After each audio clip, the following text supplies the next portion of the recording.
My boyfriend's crazy father breaks into our house while we are asleep and begins to pound on our locked bedroom door, complaining about a tech issue that he was having. And I have honestly never been more upset. Here's what happened. There are two things to remember going into this. I am very hard of hearing, and I'm the survivor of a violent incident. These details will be important later. My boyfriend is 28 years old, and his family owns a coffee shop. But because his dad doesn't want to listen to anyone else, or even learn how to run a business properly, or even pay his son in the first place, my boyfriend is largely uninvolved, and has talked about being bought out. He is still the administrator on the point of sale system though, because his dad has no desire to actually learn how it works, or to go through the process to take over the account. Well, to set the scene, we got to bed really late, which normally wouldn't be an issue, as my boyfriend was scheduled for a late shift, and I'm currently taking time off of work to figure out some medical issues. My boyfriend turns off his phone volume when he goes to bed, and this is well known to everyone close to us. This is not a surprise. He has quite the reputation of being hard to get a hold of in the morning. I only hear my phone if it's right under my pillow and the volume and vibration is up. At 6:25 a.m., I start receiving the following text messages from my boyfriend's mom, which I did not hear because I am incredibly hard of hearing. At 6:25, we got the message that said,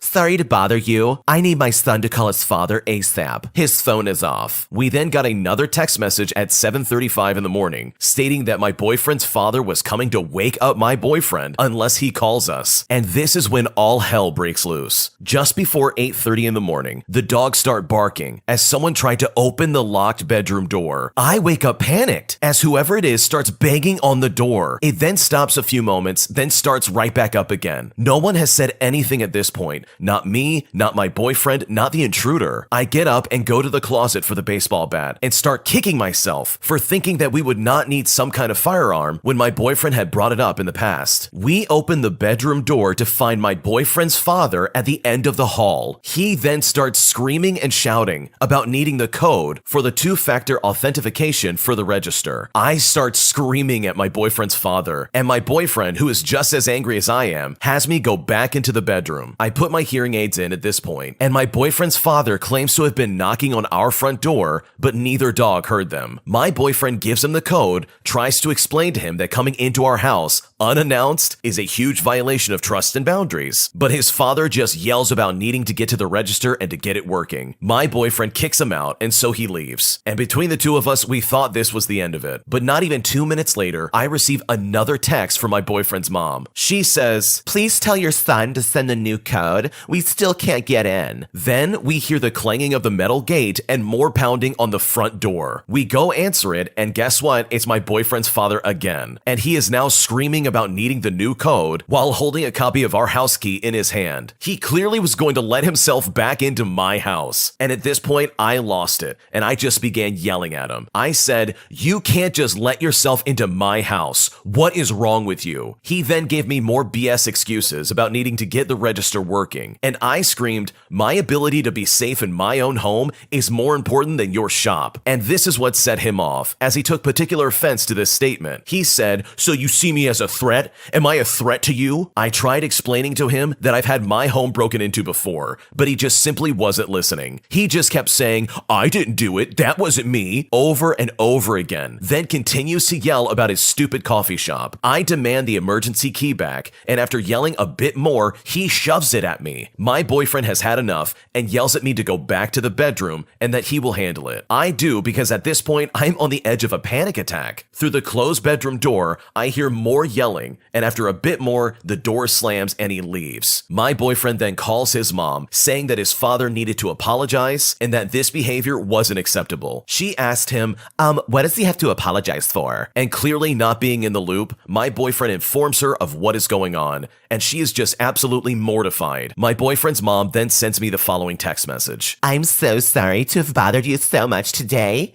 and I'm sorry that my husband made such a scene." But I have not responded yet. This man clearly doesn't understand boundaries and doesn't think he needs to be held accountable for anything, and he felt entitled to just barge into our house and demand his son fix a tech issue. And for the record, yes, I do in fact see him as a threat now. Both of my boyfriend's parents know about my severe PTSD, as well well as my history, and we know he won't apologize because he genuinely doesn't see it as a problem. So now I honestly think it's time to set some serious boundaries and to invest in a security system. This is absolutely terrifying. I cannot imagine waking up in the middle of the night only to hear somebody banging on my bedroom door. Like, that would have been terrifying to me. That is such an invasion of privacy. It makes me sick to my stomach. The original poster has every right to be angry at these people. This is unacceptable behavior. I don't care who you are. And the fact that the owners of this coffee shop aren't taking the steps necessary to take care of every issue of their store is completely irresponsible. And if I was the boyfriend in this situation, I would have quit months ago. I would have said, you know what? I'm out. I'm not doing this anymore. I'm going to sell my portion of this store and I'm going to go do something else, because there is no excuse for these types of actions. If I was in their shoes, I would change my locks immediately and I would set up some kind of security system that ensures that I know exactly who's coming to and from my house. It's time to lock things down and to be ready for that type of situation as well, because they got into your house no problem while you were asleep. And who's to say that they wouldn't try that again just because their system isn't working? So hopefully this situation gets figured out, and hopefully your boyfriend's parents understands and respects your boundaries. Another girl asked my boyfriend on a vacation to Hawaii, and he said yes. And I have no idea how to stop this from happening. Okay, so my boyfriend and I used to live together, but it didn't work out, so we moved apart, but we're still together as a couple. I drive an hour 5 times a week just to see him. To be clear, he is still taking me out for dates as well as all kinds of stuff together, and I am on his lock screen for his phone. We are dating. He told me his roommate, who's a 24-year-old female, has a big fat crush on him and really likes him. He said she keeps hitting on him despite him turning her down, and that she is jealous of me. And overall, I honestly think that this is just her ploy to try and steal my boyfriend from me, since he's told me he's never asked her out or even hung out with her outside of the house. The roommate has been out of college for a couple of years and works online all day, so she has absolutely no friends. However, apparently she has some money saved up, and she invited my boyfriend to go to Hawaii and Iceland and to stay in a hotel alone with her. My boyfriend told me that since she is a young female, she does not feel safe traveling abroad alone. By the way, she's 24 years old. My boyfriend is trying to rationalize these trips away, saying that he is just going to use her for 2 weeks and enjoy this trip himself. I am completely beside myself and I don't know what to do. How can I stop this homewrecker from taking my boyfriend on an overseas vacation for 2 weeks? What should I do? I mean, if the terminology red flag had a physical representation that you could latch onto, someone taking a 2-week vacation to go to Hawaii and then Iceland definitely fits the bill. Those two spots are quite literally on opposite sides of the globe. What on earth is going on here? I gotta be honest, the fact that he's willing to go with her is not a good look. And to me, this screams red flag and super sketchy. I think any reasonable boyfriend would have probably turned this down and been like, no, I'm not going to Iceland and Hawaii with you. Are you crazy? But the fact that he's willing to go and the fact that she's already a female roommate of his is like 2 big red flags right there. How on earth is he comfortable doing this and going for 2 weeks away from you and still call you his girlfriend? This is crazy sketchy behavior. And to top it all off, for some reason, she's going to be paying for absolutely everything to do with this trip. Really? You're going to pay for the hotel, the flight, everything? That's insane to me. There's not going to be separate rooms. There's not going to be separate itinerary. Literally, they're traveling and sleeping in the same room. And that is just a recipe for disaster. Even my closest female friends, I would not do that unless I brought my girlfriend along with me. That's just super sketchy. It screams red flag in my opinion, and I would not take that for a second. Personally speaking, that is a deal breaker. If my girlfriend decided, hey, I'm going to go with my male roommate on a vacation for 2 weeks, I would be incredibly suspicious if I heard that come out of her mouth, because that's just a ridiculous statement. So I think you need to have a very honest conversation with your boyfriend and let him know that this is incredibly uncomfortable for you and that you two can plan something together as a couple. Because going overseas with your female roommate who's paying for everything for 2 weeks, especially when this female roommate has a massive crush on him, is literally a recipe for disaster, and in my opinion is something you should avoid at all costs if you hope to hold on to any kind of relationship with your boyfriend. But leave a comment down below. What would you do if you were in this situation? Let us know down below. I had a messy breakup with my ex-boyfriend, and I'm still dealing with the backlash and all the pain that came along with it. The title says it all. Prior to breaking up, we had a huge fight about how he acted this past few months. He lost intimacy, he completely changed, and I've been asking him over and over again if he's seeing someone else, or is it because I got fat and had so many stretch marks due to my pregnancy, which was miscarried last year. I felt ugly. I was always worried and became very insecure. He always said, I don't know, and that he needs some help, but never actually went to therapy. There There will be times that I would lash out because he wouldn't talk to me about any of his issues, and it would only cause fights. My mental health took a toll on me when he had problems at work, which involves the money that he lost, and I had to talk to his boss about it and sign an agreement. I supported him in any way I could because I loved him, even though he was always broke and doesn't have any savings. So I had to pay for everything because I wanted to help. After our last fight, he asked for some space. He said he was exhausted with everything and that he misses his freedom and that I became a liability. He also mentioned that he's tired of compromising things for me. I kept sending him letters through email, apologizing if there's any way I've become manipulative. Every day I would ask him about our relationship status, and he would lash out on me and wouldn't clarify things about us. He said that he couldn't give me any assurance if anything will return to normal and that he isn't pushing me away so I can still stay in our place that we're renting for the meantime. He wasn't always ready to talk about us, and it took a week already of me suffering from depression and anxiety. I just found out 4 days ago that while he's taking his space and boundaries break, he's already talking to someone else and planning to go on a date. I confronted him about this, and he pushed me on our bed, yelling that I was dumb and stupid of thinking that it was cheating when he already told me that it was over. Mind you, he never told me that explicitly. I was heartbroken and moved out that day. He asked me to get all my things and to never come back. I talked to the girl, and she said that my ex told her that we were broken up 2 to 3 weeks ago already, which is absolutely a lie. The girl is 22 years old, and I've just realized that he goes for young, vulnerable girls that he can manipulate and take advantage of. His first ex was 18 years old, and he was 26. His second was 19, and the third was 22. I was the oldest one. I'm still struggling, but I haven't cried, to be honest. Although I do feel that gut-wrenching feeling before bed every night. This is all such a mess, and I'm not sure what to do. It sounds like you're getting away from a terrible situation, and if there really is a silver lining here, at least you don't have to deal with this man ever again. I mean, he physically and emotionally was very harmful to you, and you definitely do not need him in your life. And you said it best, he goes after girls who are young and vulnerable, so he can try to manipulate them, and that is not okay. I would personally, if I was in your shoes, make the steps necessary to distance myself from this guy completely. He is very manipulative, he's very hurtful, and he betrayed your trust, and it is not worth your mental energy or anything else involved to even begin to worry about this absolute jerk, because that's all this guy is. He absolutely is the jerk, and you can do so much better than this. So hopefully you're able to move on in peace, because I guarantee you this man is only gonna hurt you if you go back to him, and I honestly believe you could do way better than this jerk. My coworker found out that I have feelings for her and asked me to minimize our contact together, but I still want to try and be friends with her, and I'm honestly not sure what to do. I'm a 26-year-old male, and I started having feelings for a coworker who's 20 years old. We have been friends, and to be honest, both the friendship and feelings have been developing kind of simultaneously over the past 5 to 6 months. But it was never my intention to act on those feelings. As a note, I'm in a 10-year-long relationship, and I have been married for 2 of those years. My wife is aware of this situation. Overall, ideas did pop in my head from time to time, and generally at times I did not know what I wanted, and I have been overall just very confused. Anyway, our friendship was mostly in the form of messaging through Messenger or Instagram, and we did meet for a hangout twice, once on a bicycle trip and once a walk through town, where we ended up in some cafe, and on that cafe visit, I had the impression that she was giving me signals. I'm not very good at that stuff, and I never have been good with dating or anything like that, so I tried to dismiss this impression on the account of her being very social as well as an open person, but it messed with my head nonetheless. About 2 weeks after that, we had a misunderstanding on our shared shift at work. We barely spoke to each other for the last 4 hours of that shift, and while at the end of it, we did talk a little about the situation. I still feel bad about the atmosphere between us, and on the next day, I messaged her wanting to get to the bottom of it and clear the air. But I was so emotional about the situation, I also wrote something to the extent of, "You don't realize how much you mean to me." Now, I know this was a bad idea, but I justified myself by thinking that it's about how much she meant to me as a friend. We exchanged a few more messages about the situation, but 2 days later, she confronted me with her suspicion that I might have feelings for her, and so I admitted that it was true. I did say that I was hoping we could still be friends, but she wasn't sure how that could work, and that she would be afraid that I'd start getting some ideas if she opened up to me about important topics like she used to. She said it's better, at least for now, if we reduce contact to a minimum. This really broke me. While I wasn't expecting that we'd carry on like nothing happened, I thought we could make it work if I just distance myself from her for a bit and don't bring up uncomfortable subjects. subjects, but it seemed like I'm losing my only friend. I'm not really good with people, and I really care about her way too much, it seems. My wife, seeing what this did to me, managed to get me a sick leave so I didn't have to go to work for the next 2 weeks. During this time, I visited a psychiatrist. This is something I've been meaning to do for a few years now, but it just never felt too urgent to actually do it until now. And I'm about to start psychotherapy as well. So since then, I haven't been texting that girl at all. But I will have to go back to work soon. And even though from what I remember, we don't have any mutual shifts coming up, there may be some overlap where we work together for maybe an hour or so. And there's always a chance that we'll run into each other while one of us is leaving work and the other is going to it. And generally, I don't know what to do. I'd like to get back in touch with her, but I don't know if enough time has passed for her to process this that I could try sending some messages. Or should I just wait and hope she'll write first? And then what do we do if we do run into each other? Last time we did, she didn't even say hi or anything to me. Should I try to initiate some conversation about the situation? Or should I just act normal, not like before, but like a regular colleague? Also, her birthday is coming up in around 2 weeks. If nothing happens before then, would it be okay to just send her a happy birthday message? Also, I think she has either restricted me